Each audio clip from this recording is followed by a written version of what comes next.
Hello, welcome back, or welcome if you're new. It's so good to see you today.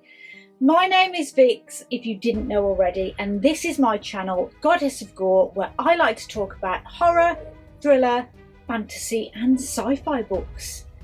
April is finally over, so it must be time for me to do my monthly muster of all the books I read, which were the top 3 of the month, and what was the best or worst surprise. Shall we put them in some kind of order? Let's get on with it. So in the month of April, I managed to read 17 books. I will go through them in the order I read them, the format I read them in, and the rating I gave.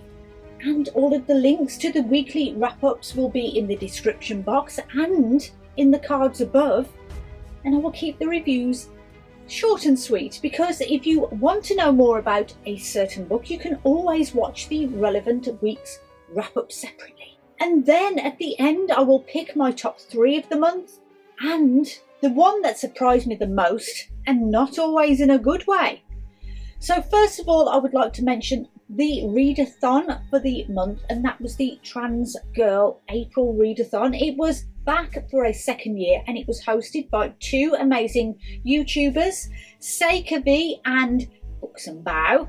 I had a great time choosing my TBR for the month, as well as finding some new booktubers who were taking part in this fabulous readathon, and for bringing so many trans and non-binary authors to my attention, because I ended up with a huge list of books I couldn't possibly have gotten to in a month. But what I did read was some amazing books with some new to me authors who I will definitely be reading from again. I just can't wait to do this readathon next year already. So on with the first read of April, and that was Pyramids by Terry Pratchett. I gave that 4.5 stars, and I listened to this from the audiobook read by Nigel Planer, who will forever be this guy, and he did such a good job with it. I read this for the Around the Disc in 800 readathon, which is a long-term readathon, working our way through the whole of the Discworld, 2 books at a time every month. This book starts as the end of the year's apprentices take their final exam at the Assassin's Guild. For one young man, his career path will be taking a severe turn when his father dies, and he's now the new pharaoh. I found this book to be hilarious pretty much all the way through, with the ghost of Tepik's father, the old pharaoh, having a say in how his corpse was treated. Terry Pratchett's humour about the ancient Egyptians was a constant treat throughout the whole book. Next, Transmuted by Eve Harms, 4.5 stars. This was the first book I picked up for TransGirlApril, and I picked this one up on ebook. This was a fun body horror with some very tense moments, as the main character Isa gets herself into a worse and worse situation with every decision she makes throughout this book. It had some amazing descriptions of gore and all that loveliness, and it turned a little weird at the end, which did remind me of a Ray Harryhausen film with a cave scene. It was fantastic, and Eve Harms is a trans woman author. But it was about to go south fast with A House with Good Bones by T. Kingfisher. I was granted an early copy to this ebook through the publisher Titan Books and NetGalley, and I was so excited to read about her take on a haunted house, but just wasn't meant to be, and I just didn't enjoy myself, although I am very pleased to hear that other people are enjoying it so much more. Hermes the Vulture was a very cute character in it though, but not enough to make me give more than 3 stars. Pet by Akwaeke Emezi was my first 5-star of the month. Again, I read this on ebook. It was fabulous. Set in a fictional city of Lucille, we meet Jam and her best friend Redemption, who live in a world where evil no longer exists, or so they thought, when a strange creature named Pet emerges from her mother's painting and tells Jam that there is a monster lurking in the house of her best friend. Jam's world is turned upside down. Emezi's writing is nothing short of poetic, and the way they write about the themes in this book is stunning. This was a TransGirlApril book choice because Akwaeke is non-binary. Finna by Nino, Cipri. Let's just presume I read all of the books this month digitally, shall we? Yes, it's another ebook, and I rated this one 4.5 stars. Set in a not IKEA, this was so funny and so heartbreaking at the same time. Such a clever little sci-fi book that I think Nino has made so unique with its humour and setting. Ava and Jules have to go into another dimension to retrieve a lost granny during their shift, and the two exes have to actually talk to each other during their search and rescue, and the result is a blend of sci-fi horror and even a bit of romance. It certainly packs a punch for so short of a book. There is another book in the Lytton verse which, if I'm not mistaken, follows fucking Derek, called Defect. Nino is a trans non-binary author. Peter Darling by Austin Chant. Yes, ebook. But I wasn't keen on this one and only gave it 3 stars, again for TransGirlApril. This was a reimagining of the Peter Pan tale by J.M. Barrie. In this, Peter returns to Neverland after 13 years away and they still feel like an outsider. Austin's take on this story, using his knowledge as a trans man, made the character of Peter feel authentic with his vulnerability and identity struggles. This has the usual Peter Pan characters like Hook and the Lost Boys, and so keeping with the nostalgia but with the added twist of who Peter is. While I didn't particularly enjoy it, it was very well written and had important LGBTQ+ thought-provoking ideas and issues. I really feel like this would be a good book to read if you wanted an LGBTQ fairy tale retelling for a reading prompt, and will probably suit most readers, just not me. The Companion by E.E Ottoman, again for TransGirlApril, again another miss for me, but this time I gave it 2.75 stars, just for the setting of the book, which I did really enjoy. This is about Marion as she accepts an opportunity to live outside the city of New York for a bit of quiet and respite, but finds herself in the middle of a polyamorous relationship with her housemate and employer, Victor, and their next door neighbour, Audrey, who is also Victor's ex. I mean, this book cover doesn't exactly scream that, does it? I was fooled. I think E.E Ottoman is a trans man, but I forgot to double check before starting this. So, yes, trans man. Manhunt by trans woman author Gretchen Felker-Martin. Oh wow, such a powerful story. I got this on ebook again and again. I read it for TransGirlApril and I gave this 4.5 stars. It was a gripping and intense sci-fi horror book that I couldn't put down. It was horrible, terrible and unjust that I just wanted to cry all the way through it.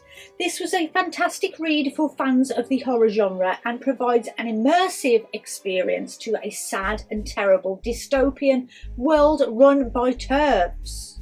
Just Like Home by Sarah Gailey, I gave this 5 stars, again for TransGirlApril, and guess what? Yeah, on ebook. This book absolutely gripped me as soon as I found out the subject matter, and Sarah's writing just worked for me. I felt like I was being led along on a leash and she was showing me tiny little fragments of Vera's childhood. I was eating it all up.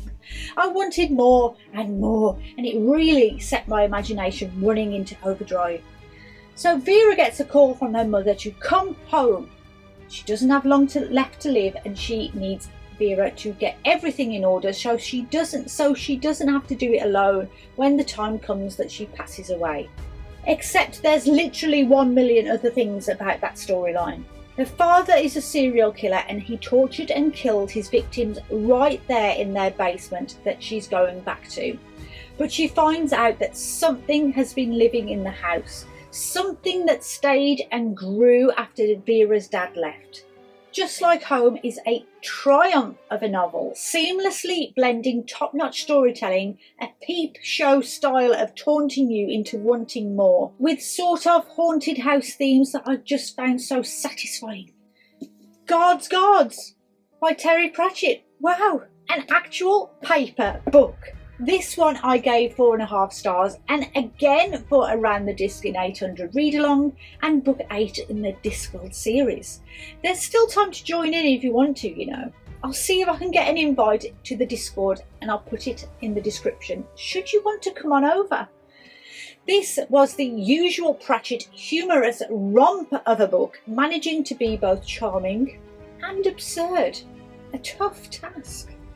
Set in the somewhat police force of the city of Ankh-Morpork, it follows a group of incompetent yet lovable city guards who must undercover a conspiracy to overthrow the city's ruling elite during their night shifts. Queen of Teeth by Hayley Piper. Yes, ebook. Yes, TransGirlApril. Yes, I loved it and gave it 4 stars. This was a creative and chilling horror novella about a girl who discovers she is suffering from a condition called vagina dentata when she discovers teeth down below that seem to want something from her. This is like a fever dream of a story, and it's so funny and so gross. I bloody loved it. A very quick little story too. Piper's writing is fantastic. It's atmospheric, and you really felt Yaya's loss of control as the teeth take over her whole life. Definitely a must for sci-fi horror and body horror fans. American Gods by Neil Gaiman, and I've still not found my physical copy of this, so it was another ebook, but it was still a win on this reread, and I gave it 4.5 stars. This is a book that combines mythology and modern society as they come head to head as the old gods clash with the new gods of America. The story follows ex-convict Shadow, who is recruited by the mysterious Mr. Wednesday, who he just keeps bumping into after the funeral of his wife, and together they embark on a road trip across America to rally the old gods in preparation for an epic war against the new gods. Gaiman's writing is just in this book, transporting us deep into a world where legends, myths and gods come to life. And so we come to a halt with all those 4 and 5 stars. I must be put back into the world of mediocre reads at once with the Sweater Weather Discord Book Club Pick of the Month, The House Witch by Delamhach. I gave this ebook a lackluster 2.5 stars. It is an underwhelming novel that fails to deliver a story. The plot was predictable and lacked tension, with boring flat characters who are difficult to care about. Seemingly without any direction, it just dragged on and on with no development or substance. And that's all I want to say about that. Bring me my girl! Back, my girls. Oh, Karen! Kisscut by Karen Slaughter. I'm reading this as my monthly Grant County series and my 2023 Back to the Thriller promise. This was a much better read, back to the 4-star. And look, an actual book. Karen Slaughter bought the entire buffet with a thrilling and disturbing crime novel that delves deeply into the darkest corners of human behaviour.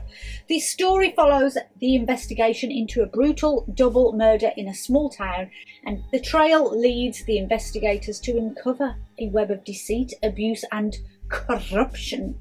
Karen's writing is impeccable and definitely brought the suspense to the book party. The pacing is excellent, with the plot unfolding in twists and turns that keeps us, the reader, guessing until the very end. Thank the gods I wasn't punished for too long, because next I read the amazing Burn the Dark by S.A. Hunt. You know how I read it. You know what I read it for. But I gave this one 4 stars. This is an urban fantasy novel that is a must-read for fans of horror and dark fantasy. The book follows the story of Robin, who becomes a hunter of evil after her mother's death. She is trained up and turned into a hunter and slayer and taught the knowledge of folklore and mythology to take on monsters and demons and other supernatural beings. Samara has wrote a novel with an immersive and detailed depiction of modern-day America and the supernatural nasties that lurk beneath it. The characters are so likeable and lovable, with Robin and her friends having some witty banter, and it's very obvious how much they care for each other. The blend of horror and dark fantasy tropes just work, and like the TV shows this book is compared to, it is filled with nerve-wracking scenes of violence and tension that will keep all readers on the edge of their seat. But unlike other YA novels in the genre, Burn the Dark is not afraid to pile on the gore when it needs it. Fans of Buffy and Supernatural and kind of Stranger Things will really enjoy the playful YA side, as well as the older readers getting violent, gutting scenes. Oh, and I forgot, S.A. Hunt is a trans woman author. Tell Me I'm Worthless by Alison Rumfitt, the last book of the TransGirlApril readathon, and what a bang to end on. This somehow feels wrong to just give it a mere 5 stars. It deserves so much more. It's a dark, dingy, dirty, grimy little novel that is chock full of metaphors for the way the UK treats its citizens, especially the LGBTQ community. This book will kill you. You'll never be the same again once you've read it. It's profound, it's unique, it's horror, it's political, it's heckin' amazing. There's so much body horror in this book that it shouldn't be hopped and skipped into without reading the warnings first. This is a book about a haunting, a haunted house that is full of hate and spite, and the haunted girls who survived it. The house did something to Anna, Alice and Isla that they would never be the same again until they dealt with the few hours that they spent inside the house and what it was that the house did. And then to finish off the month, I read The Witcher Book 3, The Blood of Elves by Andrzej Sapkowsi. I gave this 3.5 stars. This dark fantasy novel follows the continuation of Geralt's story, where he becomes the guardian of Cipri, a young girl with magical abilities who is being pursued by dark forces. Geralt must navigate their journey while keeping Cipri safe and preparing her for a destiny she may not be ready for, with a unique blend of magic, politics and mythology. Cipri is passed from teacher to teacher to keep her safe and hone in her skills. I will also give an honourable mention to The Light from Uncommon Stars by Riker Aoki, which I have given a soft DNF to, and I'm putting it back in my book pile, and I will give it a proper read when I pick it up again. I got about halfway through, but I just wasn't in the mood for it right now. So that's all the books. But what made it to the top 3 of the month then? It's a tough one this month. Play some tense music and I'll have a think. Boop.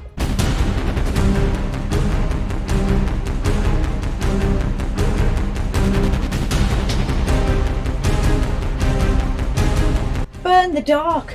The analogy of Stranger Things and supernatural TV shows were pretty close with this one, and it reminded me more of Buffy the Vampire Slayer and Supernatural. So if you're friends of any of these TV shows, then you really should get to the Malus Domestica series. I think there's 3 books, and I'm not even sure if it's concluded or not. I didn't do my research, did I? Number 2, Pet by Akwaeke Emezi. I cannot kick myself hard enough not to have read this book sooner. How? Why?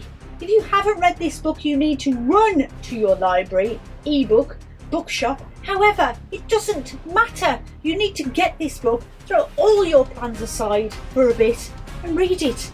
It's hecking beautiful. And the number 1 spot, Tell Me I'm Worthless. Tell me I'm wrong. Number 1 is Tell Me I'm Worthless by Alison Rumfitt. And I'm so grateful to Nix for telling me I had to read this book before the readathon ended. They were very right. And I'm so glad I actually listened.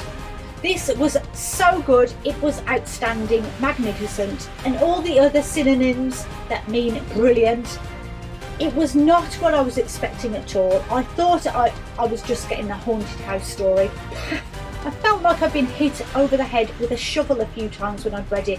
I was stunned into silence, and that doesn't happen very often, I can tell you.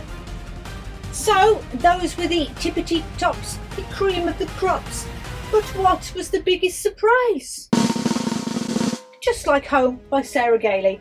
I had seen this book doing the rounds last year, I think it was, and it wasn't hitting many tops of booktubers' lists. The online reviews were very hit and miss, but I really enjoyed it.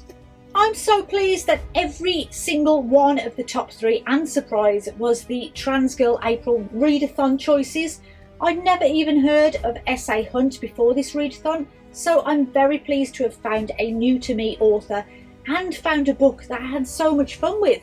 The others, yes, I put the books on my eventually get to pile, but I wasn't particularly in any rush to get to. And it just goes to show how sometimes doing a readathon with prompts that you don't normally seek out can introduce you to so many amazing books. So that's it. Do you agree with what I picked as my top 3 of the month? Have you read any of the books that I did and disagree with my ratings? What did you read in April that you think I should read too? Let me know in the comments. Or did you do something other than reading that you just can't stop raving about? I want to hear all about that too. Thank you so much for stopping by today and watching my video. It really means so much that you would take time out of your day to spend it with me. Don't forget to like it if you liked it, and subscribe if you haven't already and want to hang around for a little bit longer and see what else I'm reading. I will leave you, as always, with a quote about the month we have left behind. April prepares her green traffic light and the world thinks, go, go. Make some good book choices this week, my friends, and I hope to see you all again soon. Until next time, bye-bye.